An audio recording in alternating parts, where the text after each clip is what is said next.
Hey, peace world. Thanks for pressing play on another Pay Me No Mind sports and entertainment video. My name is Wood. Please consider becoming a subscriber to the channel. If you like the way that any of the information is being broken down, discussed, preview, review, recap, analyzed, whatever. If you enjoy any of it, hit the like button, leave a comment. This is going to be, I'm going to probably say some stuff that's going to offend some people, turn some people off, piss some people off, whatever, whatever. It is what it is. It's been a rough. It's an understatement, but 2020 and 2021 has proven to be equally as rough or rougher, um, entertainment wise though. So Amazon has gone all in with some of this, uh, black content, urban films, Black America, whatever, with some of the different uh, titles that they've had over there. Netflix had, Ma Rainey. Um, Amazon had the thing, the One Night in Miami.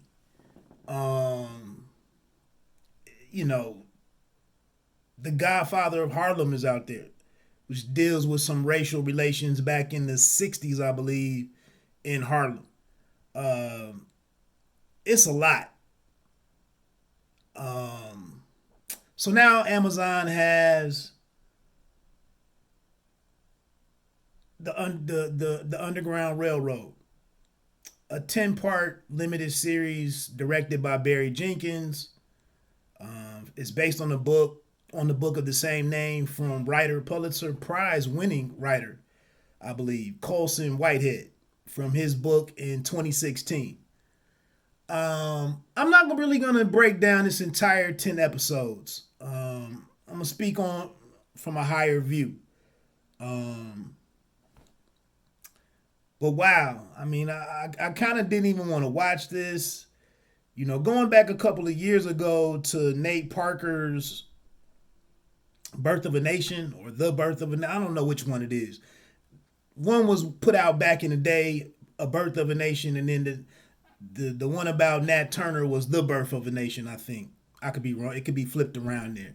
So this stuff is, it's, where are we with this? You know, Especially as a black person watching entertainment, to watch these historical pieces or period period movies or whatever on one hand, then on the other hand to watch a lot of the current or modern storytelling, and it's still black bodies being killed, murdered, the drug use, prostitution. I've talked about it before. The way that the St. James was family was torn apart in power. Um, it's kind of, sometimes you just let me watch Endgame, or Infinity War or Black Panther or some shit. Like, damn, this stuff is heavy. So let me set the stage where I was before I get into this. I get up this morning and I have a video. I have a comment on a video where I was talking about LeBron James being attacked by Jason Whitlock and Candace Owens for conservative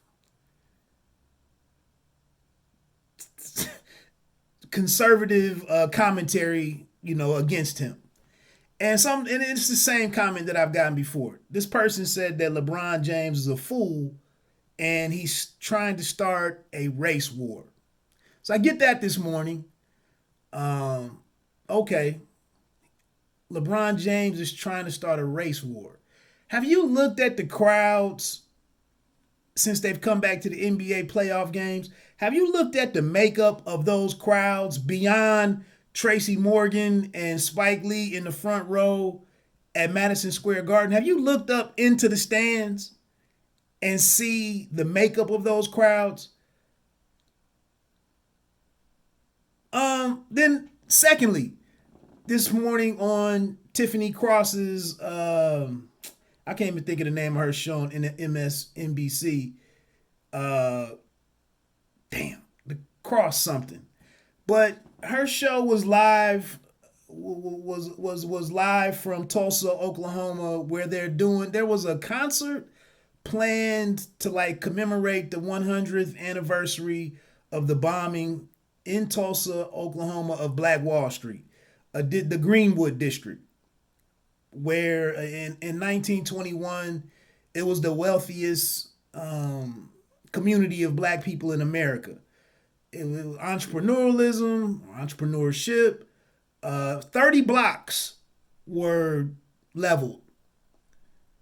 Anywhere from 75 to 300 black people were killed. That's all up in it. So what do I do with all of this? And then on Amazon, I have the Underground Railroad. So, so anyway, long story short, well, one more. This is not gonna sit well with some people, but black people are obsessed with race.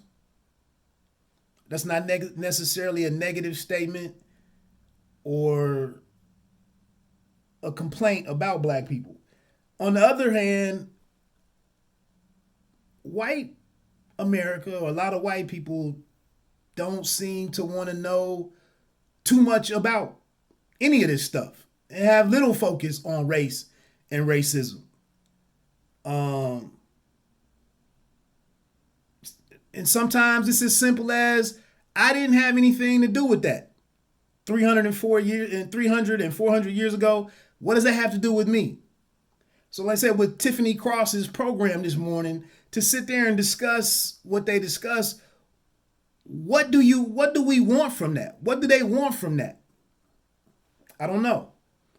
But then there's this very tough watch of 10 episodes with this young woman who runs away from a plantation in Georgia, Cora, and she's on the run for the rest of the show. She left with a man with the male named Caesar, great actor. Both of these people are, one is from South Africa, and the Caesar, the guy that plays him, is of African descent, but I believe he's from England, Great Britain, the UK. I'm probably wrong on all of that, but I thought he was from London, to be honest.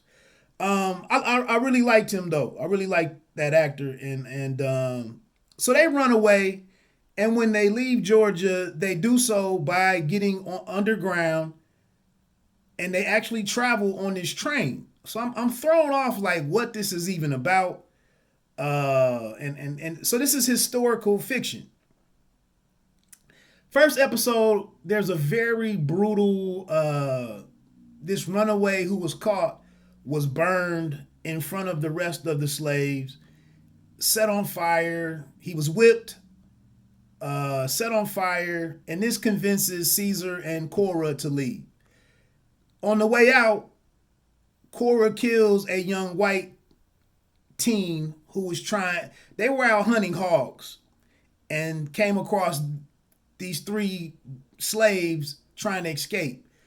A boy jumps on Cora to try to apprehend her, and she ends up striking him with this tool that she has and kills him. So for the rest of the time that she's on the run, and she's chased by Joel Egerton, who plays Ridgway, who's a patroller.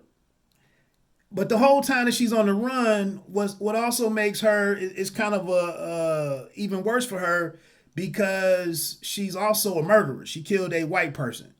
So there's even more of a bounty on her. So they go to these different locations where they try to hide, because Ridgway follows them. And she does all of this by boarding the Underground Railroad. And this whole Underground Railroad, whenever they have these scenes of her traveling on this Underground Railroad, it's just weird. That's and I would my overall critique of this series would be for you to read the book. I'm gonna try to read the book. Also, the other thing that I would say is check out Barry Jenkins' interview or appearance on Larry Wilmore's latest podcast, episode of his Black on Air podcast. He does a phenomenal job talking about why he made this and why these types of stories will need to be told into the future. Check both of those out, or don't if you don't care for this. So she ends up. So Cora has to move on as Ridgway tracks her to each of these locations. I think he follows her to North Carolina, or was this one of the Carolinas? He follows her to Tennessee, and then she has to run again, and she gets to Indiana. The highlight of the major highlight of the series, in my opinion, happens in episode 9. It's called Indiana Winter. And this is where Cora has gone to, she's north, above the Mason-Dixon line. And she's living on this farm that's, it houses all of these black people who have joined together as kind of like this commune to make this Valentine wine. And they all work together. It's all organized. These people, they can read. They have a sense of the law and business. And there's, I think the leader of it might even be a preacher or a pastor of the church that's there. And then being that they're a business, they're tied into the local community there and wherever they are in Indiana. And there's actually, what's happening is, for them to like expand their operations, they're considering partnering with a group of white businessmen from that town to do bigger and better. Of course, there's an argument to not do that. And then this one character called Mingo, who bought himself out of slavery, who bought his freedom and his family's freedom and came to Indiana legally. He's dead set on proving to white people that under the right circumstances that a free black man can do anything that a white person can do. And that drives him. And so that's why he wants to, he's leading the way for this group, the Valentine Farm, to partner with the white citizens. But he says some things, I don't know if they were playing poker or whatever they were before they were going to have this vote of what direction they were going to go in. But he says something, and one of the white businessmen decides, we don't need to go in business with them. We need to exterminate these people. Like if he's on what he's on and trying to tell all these other black people to think the same way, then we got to get rid of all of them and we just take the land. And we've seen this before. This ties into the whole Black Wall Street thing that's going on this weekend. This Tulsa race riot or race massacre. There's other instances of that. Rosewood was another movie that was out 20-something years ago. So they go in there while they're doing this vote and they attack these people in this church and just start killing these black men and women instead of doing business with them. So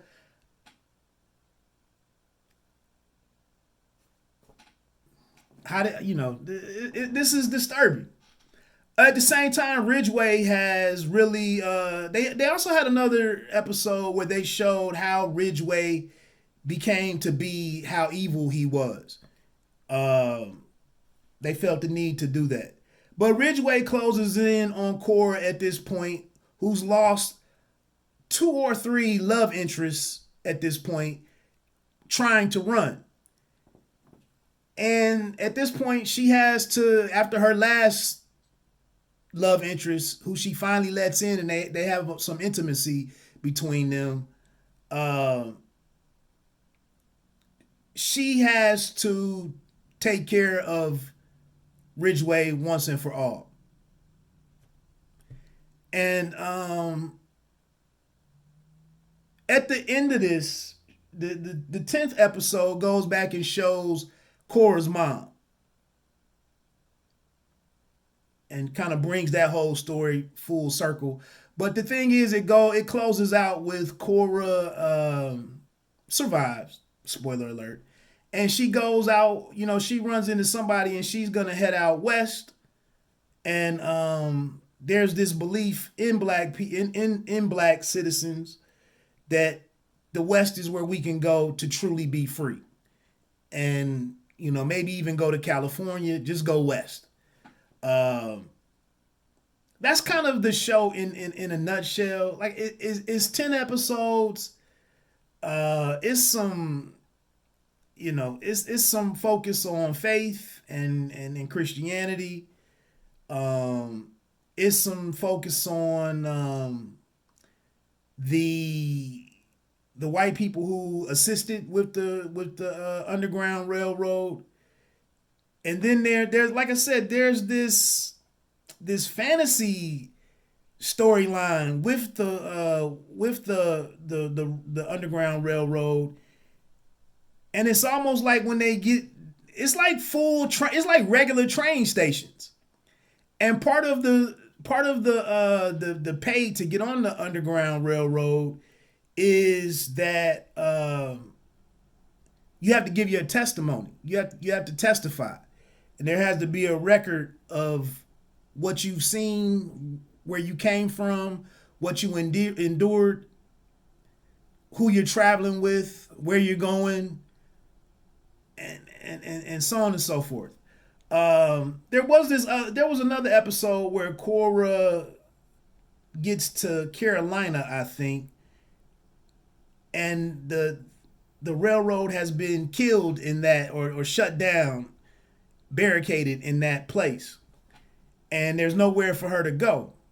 So she ends up getting going up in this attic for a long time. And they don't have any plan of what to do with her, but how long can she live there? Ridgway ends up getting there. So they don't really show a lot about how Ridgway tracks them to these. They mention it one time, I think, but they don't really go into detail on how Ridgway continues to track her throughout the entire series. Another painful thing to watch here was this character named Jasper. And I don't even know how that brother played that role, to be honest with you. He was another slave that Ridgway tracked down and captured and was taken back with Cora. He dies of hunger. He refuses to eat. You can tell he's like struggling with PTSD, and is basically gone and just singing hymns and whatnot until he perishes. That was brutal to watch. Lastly, and I'll close this down, the other thing to really I'm speechless on it, but there's this 8 to 10-year-old boy named Homer who's like the sidekick of Ridgway. Ridgway purchased him from somebody that owed him some money for $5.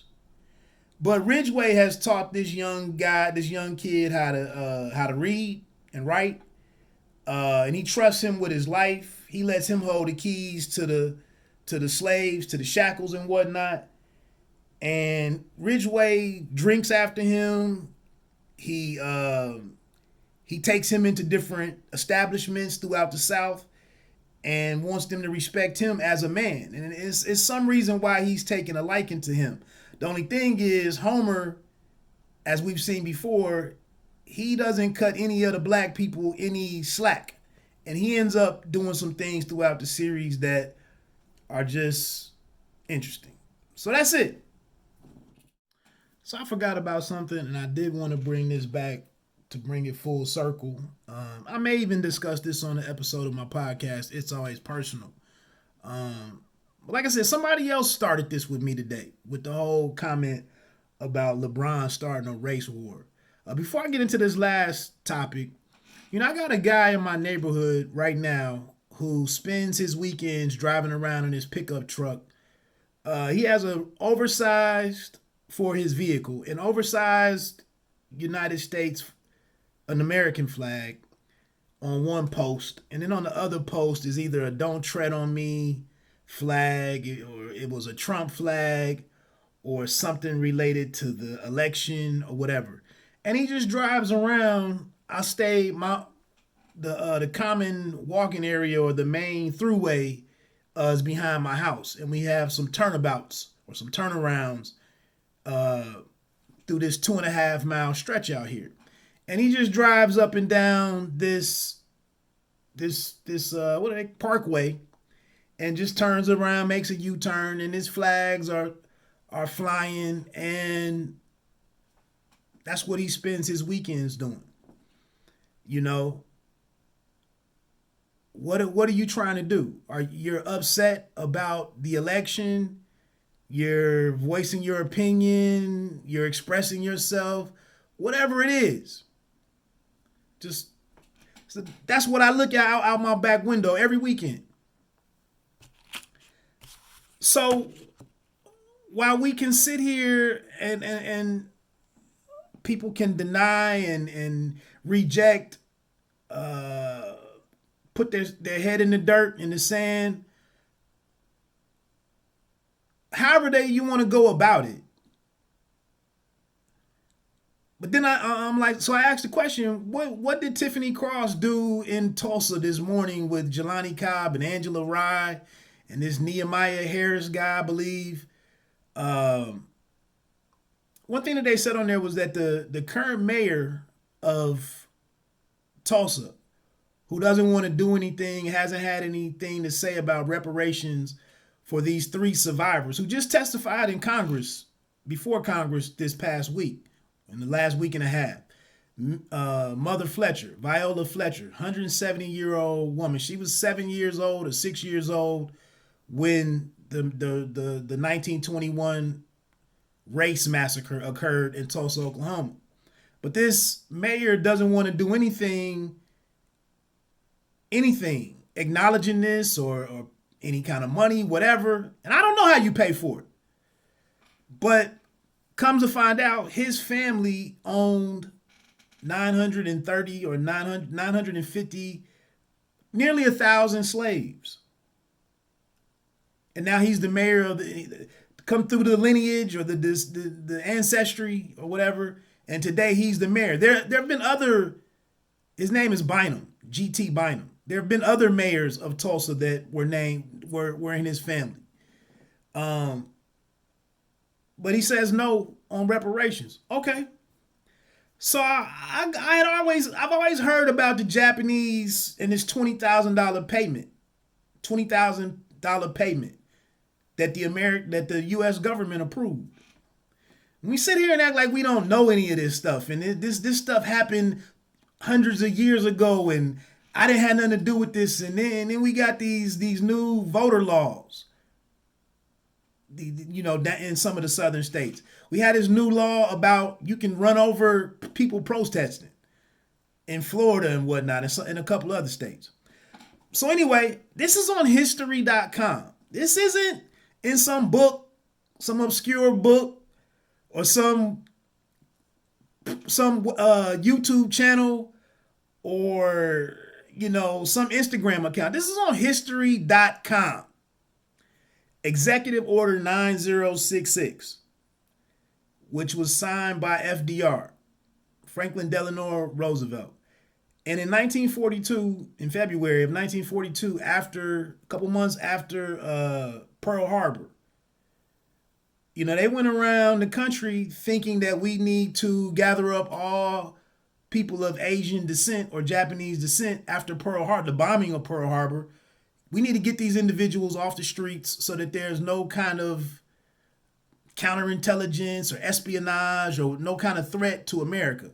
So they started gathering up all of 120,000 Japanese people. The FBI was involved.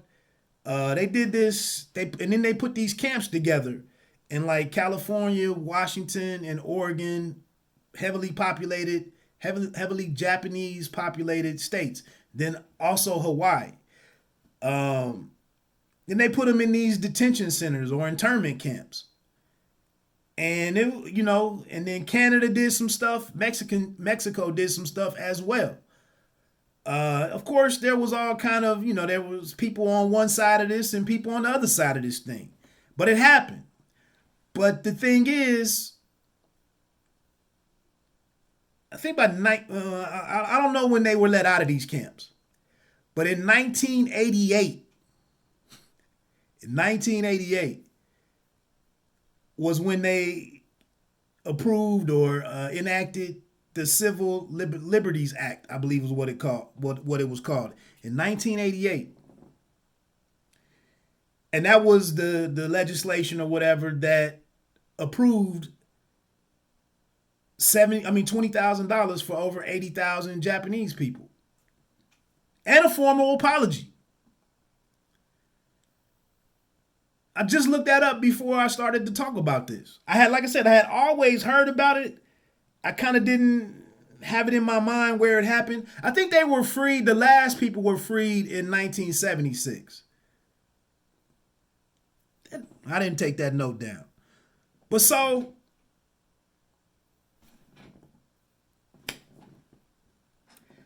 maybe Tiffany Cross and the people that were down there speaking in Tulsa, Oklahoma today, maybe that wouldn't be necessary if something was done.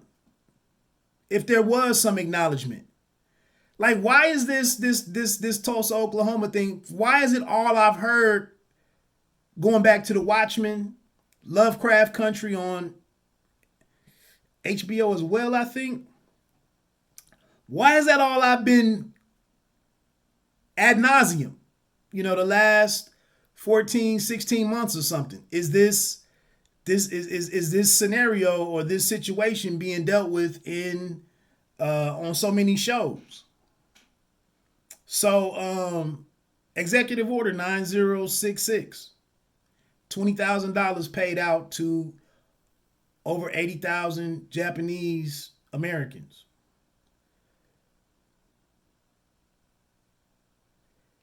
Now this Bynum family, that seems that they must have some amount of money, they have some kind of wealth today.